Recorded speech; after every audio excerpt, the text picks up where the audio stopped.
This is VDWM, and this is recognized with not one but two Z's. I'm with my man. How you doing? I go by the name DomAlkaTraz, CNC. What's good, man? And for them people who not hip to you so far, why don't you let them know what you about? I go with the mic? Yep. Oh, sweet. Yeah. Like I said, I go by the name by DomAlkaTraz, straight from Cleveland, Ohio, up the way to be exact, like around Kingsman and Harvard. Basically, you know, I'm a recording artist, you know, / engineer. You know, I do all my family stuff. Our little movement, we got a CNC for life, CNC to be exact. And it's like 4 of us. It really is a family, but 4 artists, you know, we do what we do, you know what I'm saying? We're pretty smooth at doing it too. Go ahead. So, when was the first time? I won't say the first time, but when did you really understand you wanted to really get into rapping and taking it seriously? Oh man, I started rapping at the age of 8 for real. Yeah, I was 8. Started recording at 16, and I remember my first song I wrote. Man, like I was a big Nelly fan. You know what I'm saying? So like. My first song I wrote actually was called Air Force Twos. You know what I'm saying? I was like, oh, look at them Air Force Twos, got new shoes. Oh, I felt like I was raw. Went to school the next day, showed everybody like, oh, y'all check out my new song. Like, you trying to rap? I said, I do rap. I do this, you know what I'm saying? But I started taking it real serious as time went by. Like, I had friends who stayed doing it, but faded away. I kept doing it, got influenced my little brother to do it, you know what I'm saying, and my cousin, and we just all just been going on and on with it, man. Like, and we just we on the come up, real talk. Like, I'm not even trying to like sound cliche, but we've been doing our thing for real, man. I'm blessed. I'm happy about it. What's up? Now, I went to Lemurfest maybe a couple months ago. I'm not sure, but I seen you perform, and I actually fucked with that song that they played. The first one. The first one. I fuck with that song heavy.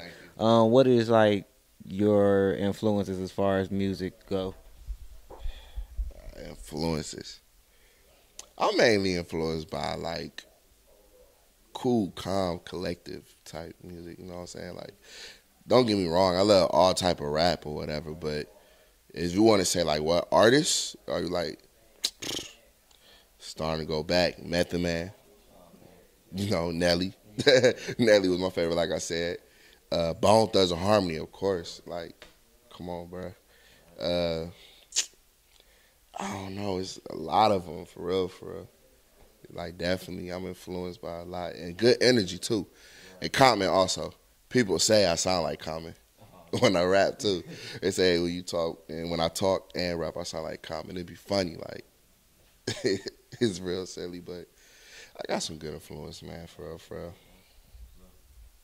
Now, for the fans or the person who meets you in person, like we don't want DomAlkaTraz the rapper. Who are they getting from you as like you in real life? Like, you know what I'm saying? When fans want to really get to know that artist, like not just the rapper side they see on videos and stuff. They'll most likely get it. I'm a cool, calm, collective person. You know, I'm cool. Anybody could talk to me. You know, I don't know. I can always see myself being a mentor in a way. You know, I don't want to be like no preacher or nothing, but I'm just real cool to talk to. I got good energy. I make you want to sit down and be like, yo, what's up? How you? I'm good. What about you? You know, I'm blessed. You know what I'm saying? How's everything going your way? You know what I'm saying? So, I mean, I make somebody want to tell me their whole life story. Now, you know what I'm saying? Probably let them know, like, nah, you know what I'm saying? Everything going to be straight, because everybody always come to me about saying they got their issues or whatever. But for the most part, I'm a cool, calm, collective person, man. I don't be on no trash. I don't act like I'm too good for anybody. Like, oh, no, you know, what are you talking to me for? You know what I'm saying? Easy to come by, you know? It's not hard. Anybody can talk to me. Now, my next question is, how did you get the name DomAlkaTraz? Oh, now this is a funny story. Before DomAlkaTraz, man, my first rap name was Lil D Dog. Back in elementary, man, it was Lil D Dog. Hey D Dog, you know what I'm saying? That's when Bow Wow and all them was out. You feel me? And then as I got older, it was Big Dom. You know what I'm saying? So everybody called me Big Dom. And over the time, I was like, man, yo, the way I rap, I don't feel like my rhymes, the way I rap, don't fit with my name. So my brother Jordan Graham, who was also CNC affiliate or whatever, he was like, we was all sitting in the house. Me, him, Deshaun, I call him Swan. But me, him, Swan, we all chilling. And we was trying to think of names. And I love Italian things. So I came up with I was looking up Italian last names. I came up with Bracco. I saw Bracco. Somebody named Bracco. I forgot. I looked at Sopranos. And saw her last name was some lady. Her last name was Bracco. So I was gonna change my rap name to Traz Bracco. Oh no, it wasn't Traz Bracco. It was something Bracco. But then he came out of nowhere with Alcatraz. He just came from the kitchen and said, "How about DomAlkaTraz?"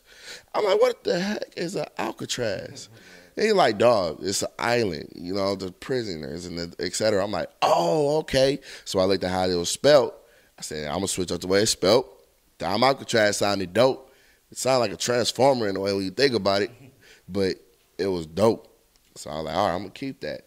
So it was kind of fresh on me or whatever. I was like, let me see. I don't know, you know.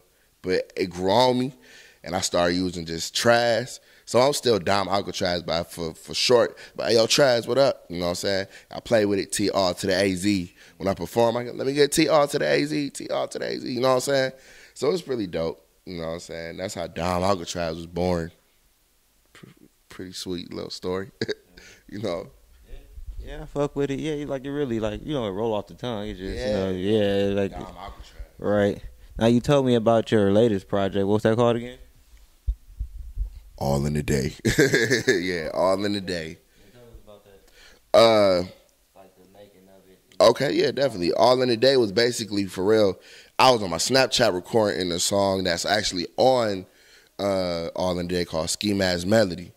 So I was like, all right, well, I just want to basically, I was on my Snapchat like, yo, I'm about to, for all my people who see my snaps, I'm finna do like a 3 EP called All in the Day. Didn't work out that way. Because I'm like, I didn't want to rush nothing. So I kept the title and ended up making a story out of All in the Day because it still fit. So basically, All in the Day is about what happens all in the day to individuals, period. How emotions change, how people go through crazy things all in the day. And when you hear the EP, it start off like to me, it's like a movie in a way, man. Like it's 8 tracks on there. It start off from a real cool, mellow vibe to a story about a girl named Eleanor. We spelled it different though on the thing. But and then it go into like some hype type, you know, in a way, nothing really trappy, like, you know what I'm saying, but hype. Then it goes into the whole emotion of the project switch into like how can I say, like dark, you know what I'm saying? Like I'll start to actually be like, okay, enough of turning up. Let me holler at you right quick. So I get into the interlude Shrink. You know, basically a shrink is basically a, you know, therapist or whatever, right? Am I right? Okay. You know what I'm saying? So it's like, you know, it's basically venting. So on that song, through the rest of the tape, I'm a real cool, humble dude, but I talk about stuff that's really in the back of my mind. You know, I'm humble, but I could be on some real savage shit, but I'm cool. So it's like, in the song, I talk about me basically plotting on hitting the lick. And my conscience like, no, don't do that. Don't be on that type of shit. But I'm like, y'all, desperate times calls for desperate measures. So that's why I'm saying the interlude Shrink. Then it go into the song Ski Mask Melody, which is totally, that sticks out. That song sticks out on the EP. I'm talking about, I start off like, this for my niggas who lay by the bed with the Bible, knowing that back in their mind they're plotting to run up and rob them with rifles. Pray for forgiveness, but know that he wicked, but shit, it's the only way he know to get it. Fuck the shenanigans, give me the money, or I'ma blast off in this bitch any minute. And I bitch, I've been hungry, and I'm going into a story like niggas talking about we on I went to school. We on 2 different paths. We both in the school, but my bridge collapsed. So you save for your tuition. I rob niggas and get tuition. I don't have to burn up a nigga when my 40 Glock on my clip is extended. And so on and so on. You know, so it's a story and it's deep. It's like I sit you down, and then it go into a song on there called IOU. I'm painting a picture, basically talking about how just playing with the IOU word, owing people. And made it to a major song. But then, like I said, the last song is Euphoria, which brightens up the tape. You know, so like I said, it goes from real cool, mellow to where you realize desperate times calls for desperate measures. But then the last song is like, don't give up, everything will be all right. You know what I'm saying? Now, with that being said, like the way you just described your project, what is the message overall as an artist that you want to give people? Like, for someone who hasn't heard of you yet, someone like recommends them, what would they say? Like the message in the project, what I'm trying to give them? The message that they hear from you. Like, period? Yeah, like, period. Like, I tell them stay humble and keep faith. Straight up. You know what I'm saying? Time's going to get hard, man. You're going to be like, man, yo, I got to get out here and do something. But it's like, everybody's, we all human, man. And our faith could get shook and like crazy. And we give up and be on some other stuff.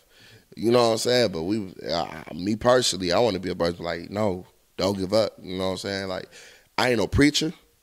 I ain't trying to be no preacher, but I will want to tell you, keep faith. Don't, drop the ball. That's what I be saying. Like, you know how it's always that, comparison between trap rappers and conscious rappers. Like, conscious rappers, sometimes I might not want to hear that all the time because it sounds preachy. Right. You know what I'm saying? It's like always it's a time for when you want to listen to that, and I like artists who can balance that. Right. And I heard when like I said, I went to Lemur Fest and I seen you perform. Like I like that you had more than just one type of song. Now speaking of the Lemur Fest thing, tell me I seen how you bounced back from the Lemur, like that little hiccup in the beginning. Tell me what was going on there, man. During the Lemur Fest, basically what happened was, I had Jordan and Schwan. They came out. I wanted to do it different, like introduce me. This was my first time performing live. That's the first track on the EP. That was my first time doing it. And it was like the beat had a long sort of introduction going into it or whatever.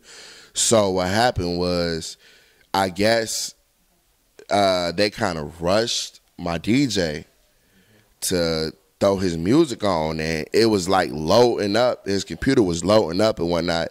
And while it was still loading up, he had to throw the music on this thing. And when the bass dropped, everything glitched. And it was like, come on, man, for real? So we was like, man, well, how we gonna do it? And all of a sudden, I heard a shout from the crowd, hey, Dom, freestyle for him. I said, I got you. So that's when I spit a little 16 for him. And after that, that they worked on the thing or whatever, the 16 had him going like, oh, this nigga can spit. This nigga can rap. All right, that's what's up. So then after that, when we got it done, I thought he fixed it on the laptop. Come to find out, it wasn't even on the laptop. He did it from the phone. Went into his email.